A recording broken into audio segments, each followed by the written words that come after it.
Peter F ડ્રકરનું સંચાલન ક્ષેત્રે પ્રદાન આધુનિક સંચાલનના પિતા તરીકે ઓળખાય છે. માનવ સંસાધન, બજાર સંચાલન અને તણાવ સંચાલનમાં નોંધપાત્ર પ્રદાન રહેલ છે. પીટર ડ્રકર સંચાલન શાસ્ત્રી તરીકે ખ્યાતિપ્રાપ્ત લેખક, ચિંતક અને કેળવણીકાર હતા. તેમજ માનવ સંપત્તિને ધંધાકીય એકમમાં વિશેષ મહત્વ આપવા ખાસ હિમાયત કરી.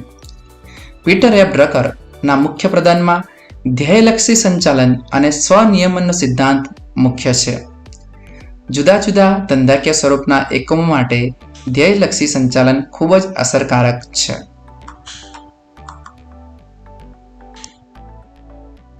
સંચાલનના સિદ્ધાંતો. અર્થ: ધંધાકીય એકમમાં માનવ વર્તણૂકને સાનુકૂળ કરવા માટે અમુક નિયમો, સિદ્ધાંતો ઘડવા પડે છે, જેથી ધ્યેય સિદ્ધિ સરળ બને. આ સિદ્ધાંતને સંચાલનના સિદ્ધાંતો કહે છે. સંચાલનના સિદ્ધાંતોની લાક્ષણિકતાઓ, જેના માટે શોર્ટકટ કી છે માં આસપાસ છે. જેમાં માં એટલે સામાન્ય માર્ગદર્શિકા, બીજામાં માં એટલે માનવ વર્તણૂક પર આધારિત, આ એટલે આકસ્મિકતા, સ એટલે સાર્વત્રિક સ્વીકૃત, પ એટલે પરિવર્તનશીલ. આ રીતે સંચાલનના સિદ્ધાંતો યાદ રાખી શકાય છે.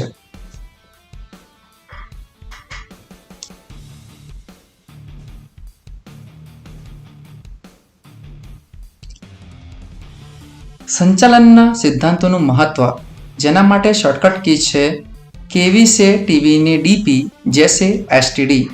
અહીંયા તમે જોઈ શકો છો કે કેવી એટલે સંચાલકીય કાર્યક્ષમતામાં વધારો, સે એટલે કે એસી સંસાધનોનો ઇષ્ટતમ ઉપયોગ અને અસરકારક વહીવટ, ટીવી એટલે થોડું ઉલટું કરી દઈએ, વૈજ્ઞાનિક અને તાર્કિક નિર્ણયો માટે ઉપયોગી, ડીપી મતલબ બદલાતા જતા ધંધાકીય પર્યાવરણને પહોંચી વળવા, જેસે એટલે કે એસજે સામાજિક જવાબદારી, એસટીડી એટલે કે સંશોધન, તાલીમ અને વિકાસ. આ રીતે સંચાલનના સિદ્ધાંતોનું મહત્વ ખૂબ જ સારી રીતે અને ઝડપથી તૈયાર કરી શકાય છે.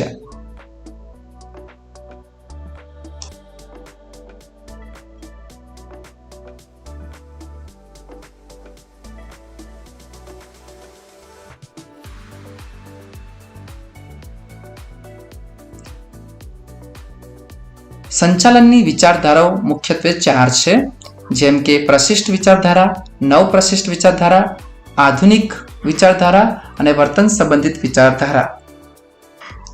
જેમાં પ્રશિષ્ટ વિચારધારામાં 19મી સદીના અંત સુધીમાં જે વિચારધારા રજૂ થઈ તેને પ્રશિષ્ટ વિચારધારા તરીકે ઓળખવામાં આવે છે.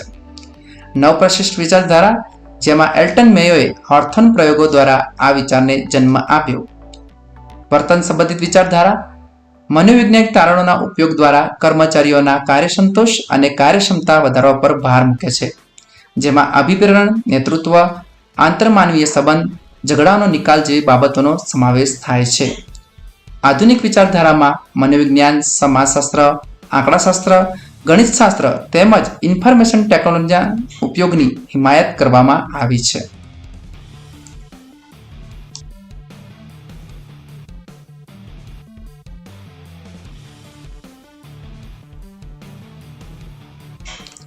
ફ્રેડરિક ટેલરના સંચાલનના સિદ્ધાંતોનો અર્થ: એકમમાં કે કારખાનામાં કર્મચારીઓના પક્ષે સંપૂર્ણ માનસિક ક્રાંતિ છે. તેઓની તેમના કાર્ય, ફરજો અને માલિકો પ્રત્યે સંપૂર્ણ માનસિક ક્રાંતિ છે. જ્યારે વ્યાખ્યા જોઈએ તો તમે માણસો પાસે શું કરાવવા માંગો છો તે જાણવું અને ચોક્કસ રીતે ઓછામાં ઓછા ખર્ચે કામ કરે તે જોવું એટલે વૈજ્ઞાનિક સંચાલન. વૈજ્ઞાનિક સંચાલનના સિદ્ધાંતો જેમ કે ફ્રેડરિક ટેલરના, તેના માટેની શોર્ટકટ છે આપકા નામ વૈવેક.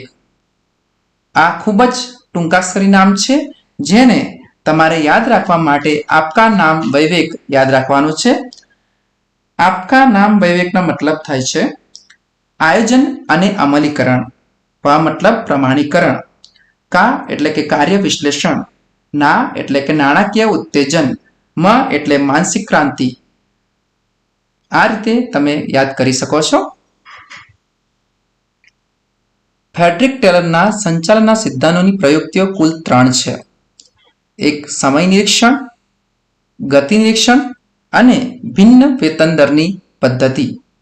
સમય નિરીક્ષણ એટલે કે કોઈ પણ કાર્યનો ભાગ પૂર્ણ કરવા માટે જેટલો સમય લાગે તે અંગે વૈજ્ઞાનિક રીતે કરવામાં આવતો અભ્યાસ.